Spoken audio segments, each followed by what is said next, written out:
Bonjour à vous et bienvenue à notre programme de la palabre traditionnelle chez les Bantous. Une femme est-elle obligée d'aller en mariage? Toujours chez les Bantous. Pour en débattre, nous recevons ici M. Obamebe Urbain, qui est orateur de grande date, et c'est avec lui que nous allons discuter. Monsieur Obamebe Mbolo. Mbolo. Voilà. Merci d'avoir accepté notre invitation. Merci. Première question. Pourquoi est-ce un honneur pour une famille de voir leur enfant, leur fille aller en mariage? C'est un honneur pour une famille de voir leur fille aller en mariage. Il y a multiples raisons. Je vais prendre par exemple toi qui vas planter les arbres. Quand ces arbres-là produisent, le jour où tu pars prendre les fruits de tes arbres, tu peux être comment? Tu vas être content. Quand je prends l'exemple, c'est parce que la fille, c'est un enfant comme tout autre. Avec tout ce qu'on fait pour son enfant, les études et autres, tout qui concerne l'enfant. Maintenant, au finish pour une femme, il est demandé à ce que cette femme-là aille en mariage. Et le jour qu'elle est choisie parmi tant d'autres, ce jour-là, ça ne peut qu'enchanter les parents parce qu'ils vont se dire que, donc, l'éducation qu'on a donnée à notre fille, tout ce qu'on a fait pour elle, les gens, quelqu'un a vu dehors qu'elle était exemplaire. Et il vient demander sa main. Et lorsque vous parlez des nécessités, c'est vrai, je retiens la procréation, faire des enfants. Est-ce qu'on peut citer un autre exemple dans le sens des nécessités de voir sa fille aller en mariage? C'est vrai, agrandir la famille, faire des enfants. Oui. Est-ce que d'abord, quand quelqu'un, comme nous avons dit au début, je vous ai dit que, effectivement, vous faites bien de me le rappeler que le mariage n'était pas une obligation, mais une nécessité. Parce qu'il est demandé à chaque femme. Pourquoi dit-on que l'homme quittera sa famille, son père et sa mère, et pour s'attacher à sa femme. Et tous deux deviendront une seule chair. Une seule chair. C'est pour nous faire comprendre que, quel que soit le temps, quel que soit le moment, quel que soit le bagage intellectuel, la femme doit aller en mariage et aller former sa famille. C'est clair. Finalement, que doivent faire les parents ou que font les parents pour préparer cette jeune fille finalement à atteindre cet objectif dans la vie courante? Voilà, dans la vie courante. Dans ce cas-là, je vais parler de l'éducation de base. Parce que l'école, on met un peu l'école à part, c'est l'intellectualisme. Mais l'éducation que donnent les parents à leur fille, comment il faut aller rester. Parce que j'ai dit toujours, je suis en train de te dire qu'à chaque fois la fille fait quelque chose dans la maison de son père et sa mère, soit le papa, soit la maman dit à sa fille, est-ce que c'est comme ça que tu iras faire chez ton mari? C'est déjà préparer la fille psychologiquement qu'un jour, tu vas nous quitter et aller en mariage. Oui. La maman va trouver sa fille qui s'est levée très tôt le matin sans arranger son lit. En rentrant, il va dire à sa fille, mais attends, sache que quand tu iras chez ton mari, dès que tu quittes le lit, avant de sortir, tu dois arranger le lit. La maman va par exemple contrôler l'habillement de sa fille, la manière de s'habiller. Dire à la fille que tu ne dois pas sortir comme tu es là. Sinon, ce n'est pas mon éducation. C'est tout ça là qui fait l'éducation dans la famille et cette éducation qui va conduire la fille là où elle ira. Est-ce que ça veut dire aussi que, puisque la femme doit aller en mariage, est-ce qu'elle n'a pas le choix d'y aller ou de dire « ça ne m'intéresse pas le mariage » ? Je crois que la décision... Est-ce qu'il y a un choix? Elle a le choix. Je crois que la décision d'y aller en mariage vient de la fille elle-même. De nos jours, je dis bien de nos jours. C'est à l'époque où c'était peut-être une obligation. On prend, on dit, on pardonne. Pourquoi? Parce que papa a un problème qu'il veut régler, le grand frère veut se marier, etc., etc. Mais de nos jours, je crois que la fille a un choix pour son mariage.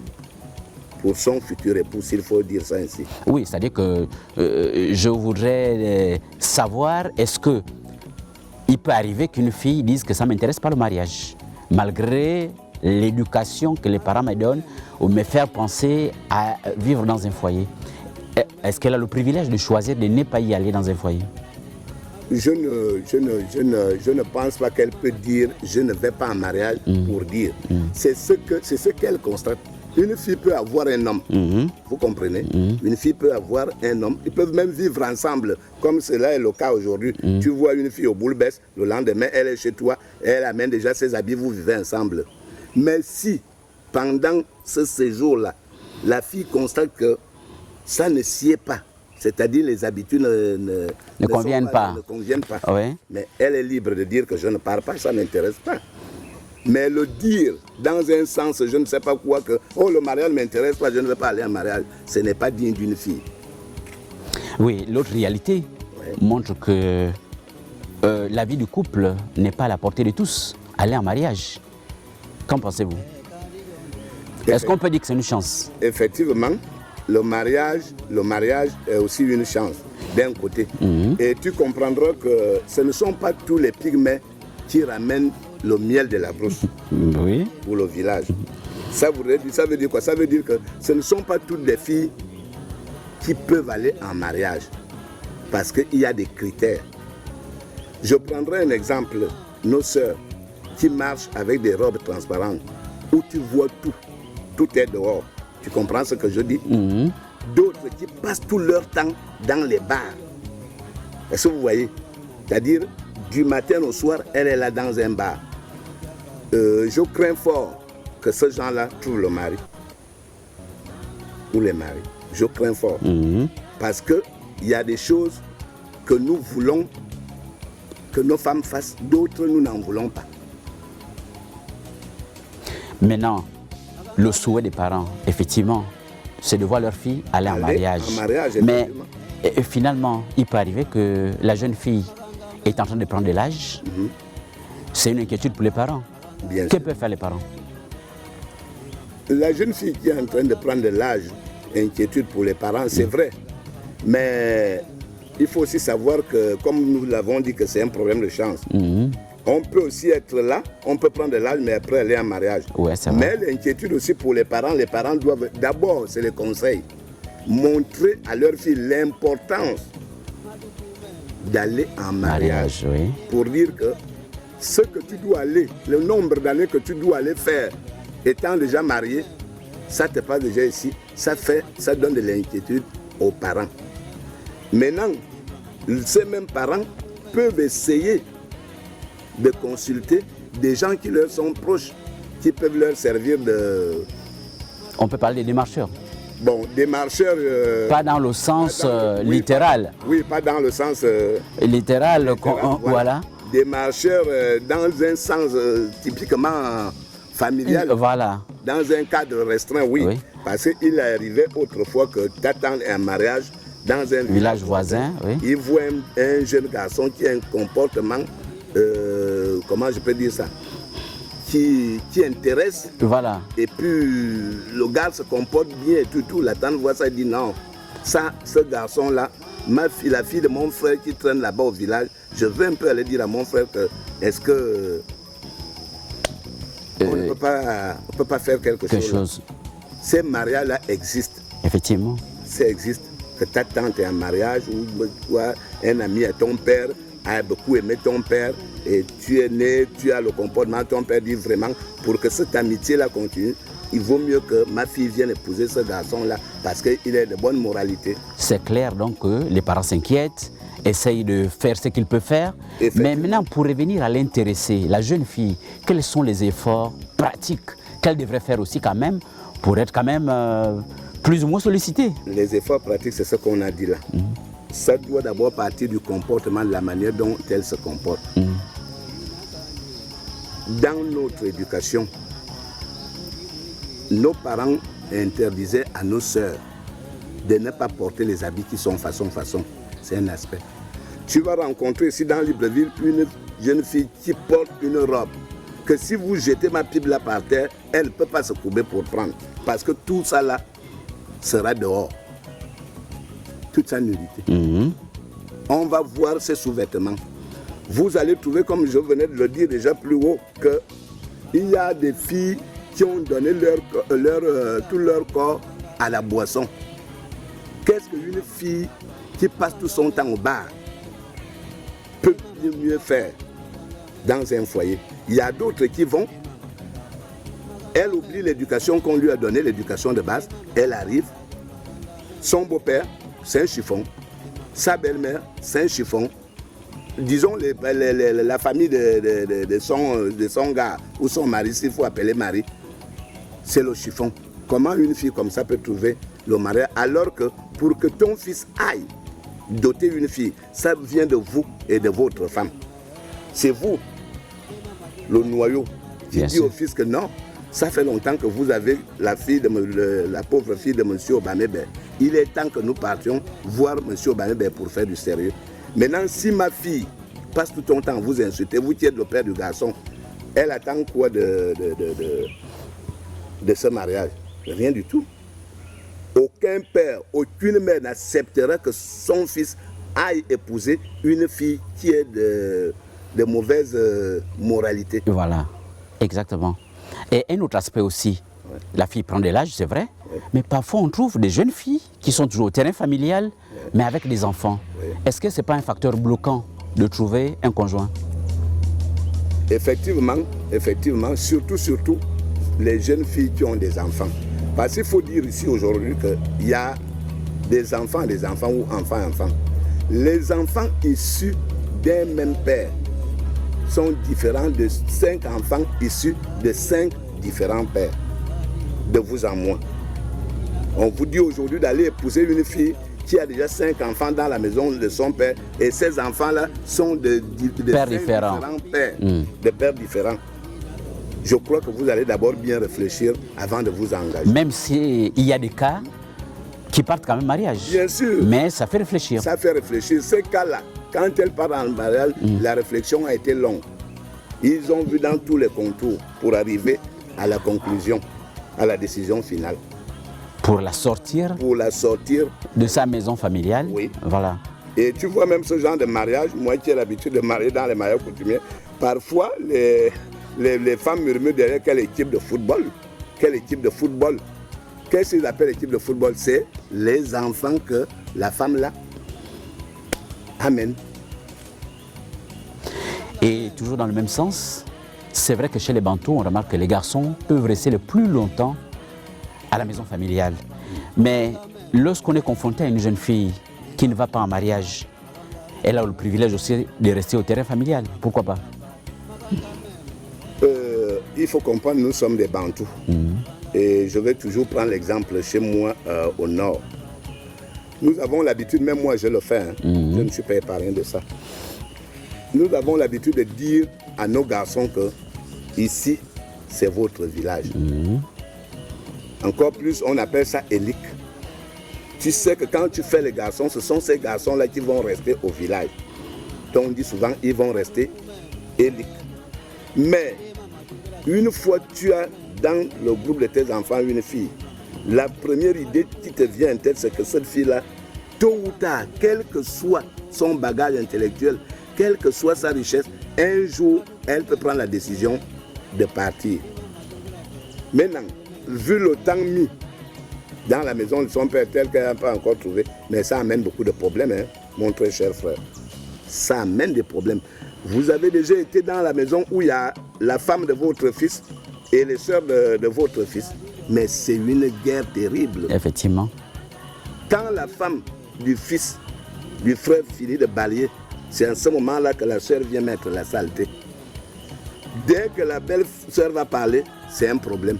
Elles arrivent même jusqu'aux chaussures, aux robes. Ah, on sent que mon frère a déjà pris l'argent. Regarde celle qui sort là, elle a déjà une nouvelle chaussure au pied. La logique voudrait que la fille quitte la maison de son père, aller vivre avec son copain et laisser ton fils dans la maison parce que ton fils est chez lui. Elle doit aller chez elle. Voilà pourquoi certaines belles sœurs disent aux sœurs aux femmes de leur frère. Certaines femmes disent aux sœurs de leur frère que je fais la loi chez mon mari, dans le village de mon mari. Oui. Toi, vas en mariage, tu iras faire la loi dans le village de ton mari. Effectivement. Mais entre nous, Monsieur Obambe, Oui. c'est vrai que la femme doit aller en mariage. Mais avez-vous fait le constat quand même que parfois, il y a plus de femmes que des hommes? Effectivement. Même quand vous regardez le taux de natalité, si vous allez au Chi de Libreville tout de suite, on va vous dire que cette nuit-là, il y a eu peut-être 30 filles qui sont nées. Il y a, dans l'ensemble, il n'y a que 2 ou 3 garçons. Voilà.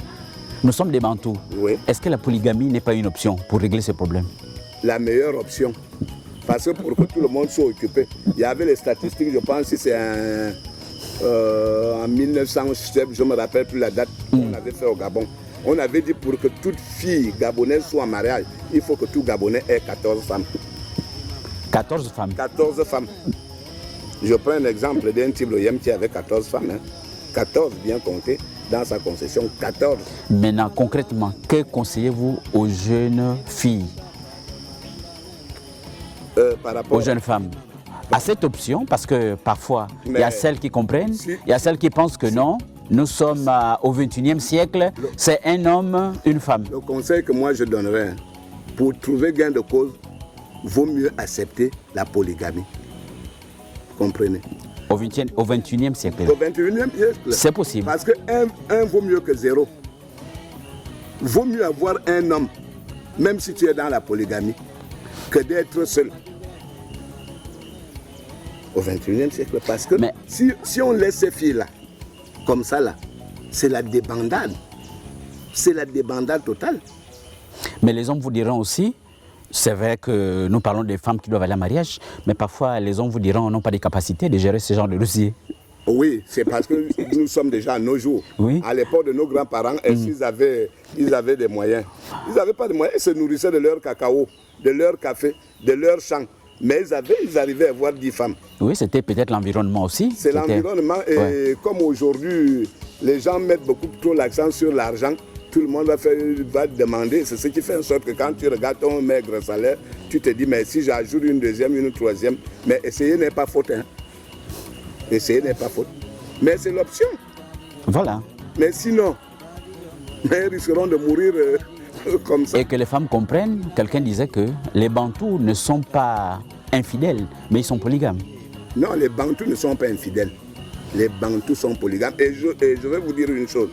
Quand, à l'époque de nos grands-parents, quand nos grands-parents épousaient 3, 4, 5 femmes, chaque femme avait une spécificité.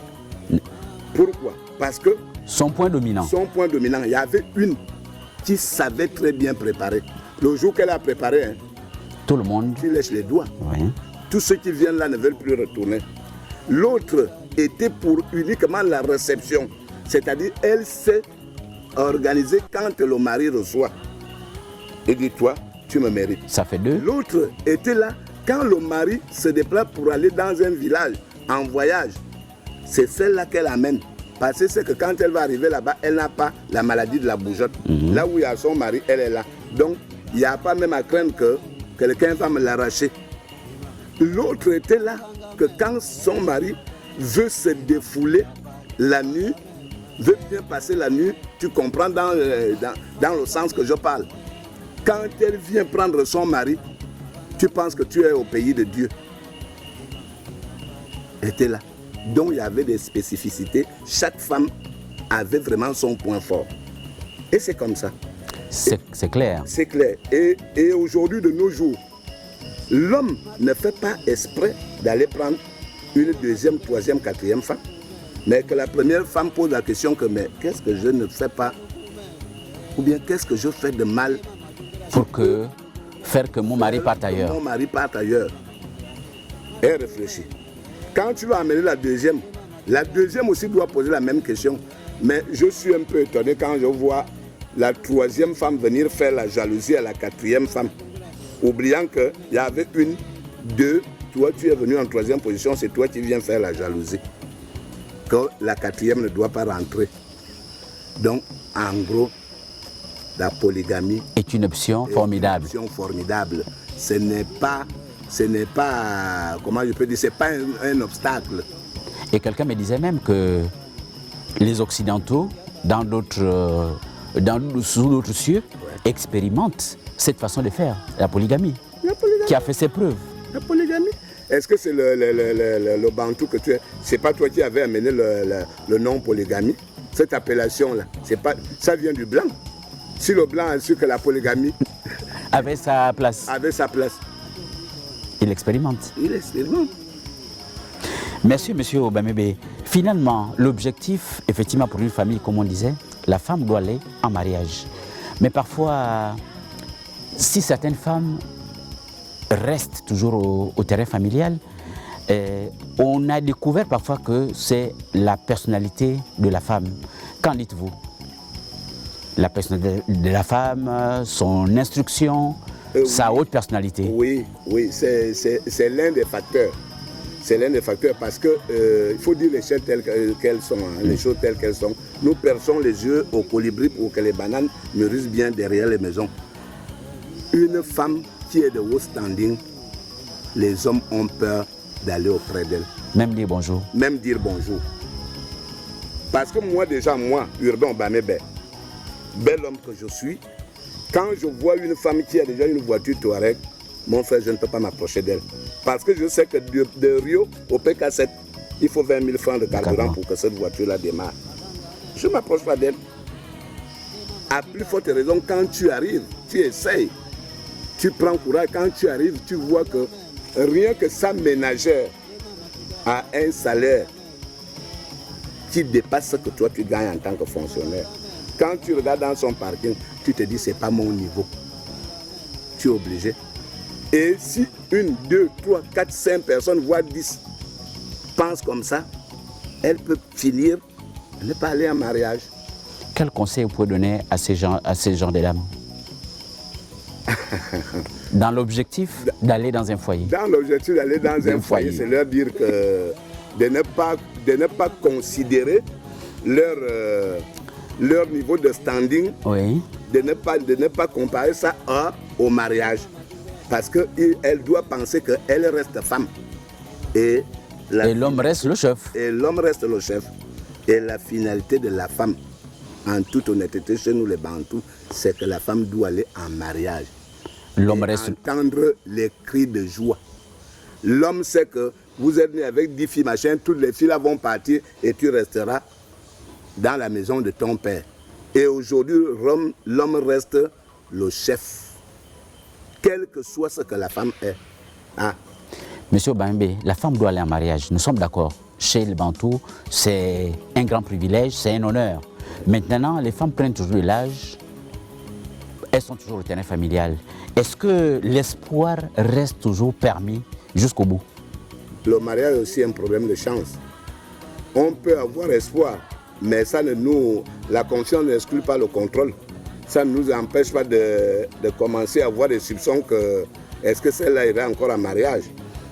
Et il peut s'avérer que par la grâce de Dieu, elle trouve un mari, mais il ne faut pas que nous oublions qu'il y a quand même un âge requis pour qu'une femme ait un mariage. Ça varie à la rigueur de 25 à 35 ans.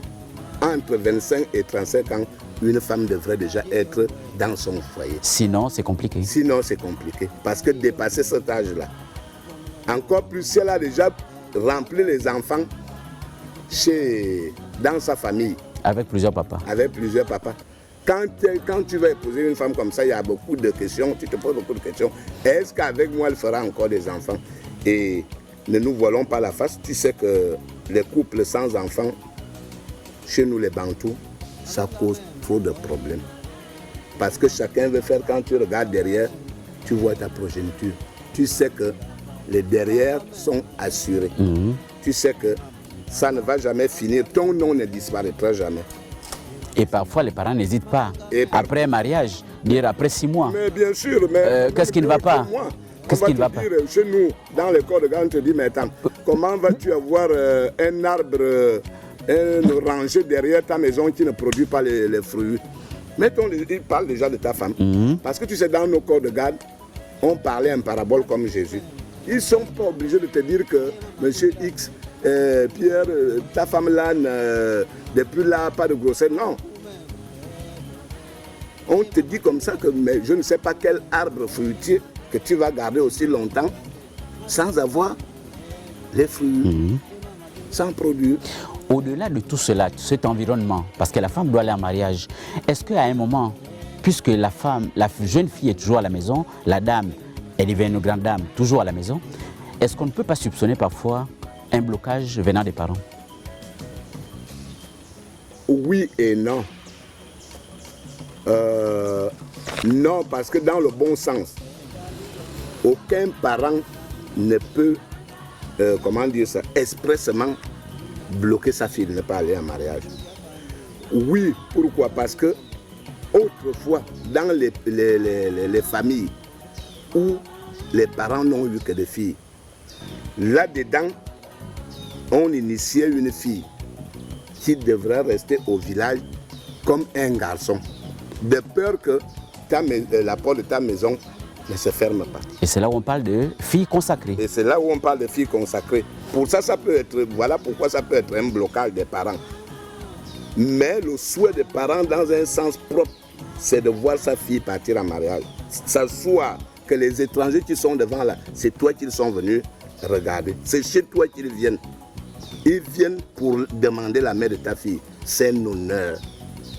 Mais si ça a été fait comme ça, que toutes partiront, sauf toi.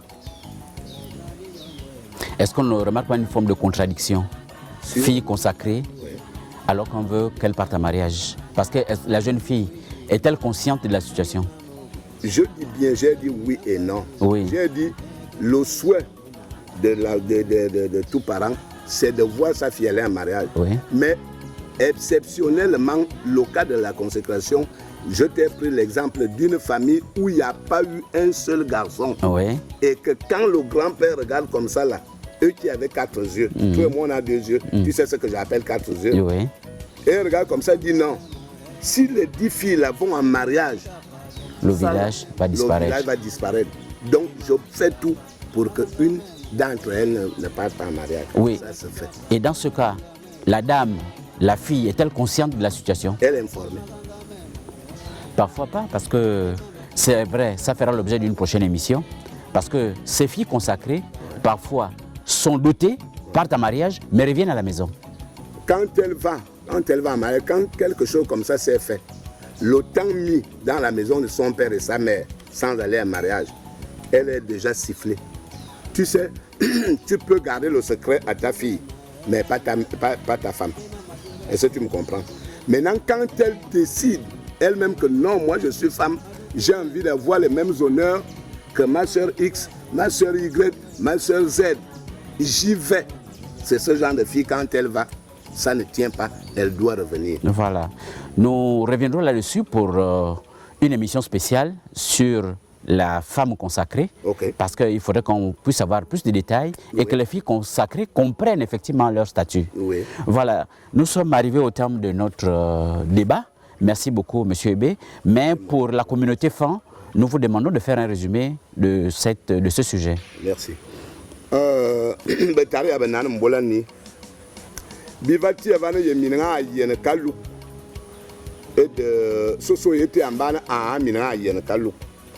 Akala baduri on va dire bonne femme ya bob binanga et to so tonde wa bo wejo mo minana ne na jima wo kamantim ngicha jima vende woni mina mo yon we kalu wo kiri mabe kabate yon we bo na wo kiri mabe kabate et de morase se be bie masima nan valbe mvamba ngalik ne minanga ana jomo yenam femme ne jomo yaje bia yene bon bia yene va bungu ni bi sumbo ne yon bi to ya ban bo bina be yaje bi lerbe na o kiri o jan be ke alu akal alu se tiabe anevena alu se qui fa manyang et ce qui win et nevena abe enete mbongonete abimete. Merci beaucoup, M. Obamebe, pour tous ces éclaircissements sur cette question. Une femme est-elle obligée d'aller en mariage? Nous avons suivi vos explications et les uns et les autres ont été bien édifiés. Nous vous remercions aussi à vous pour votre fidélité à ce programme. Nous vous fixons rendez-vous pour les prochains numéros.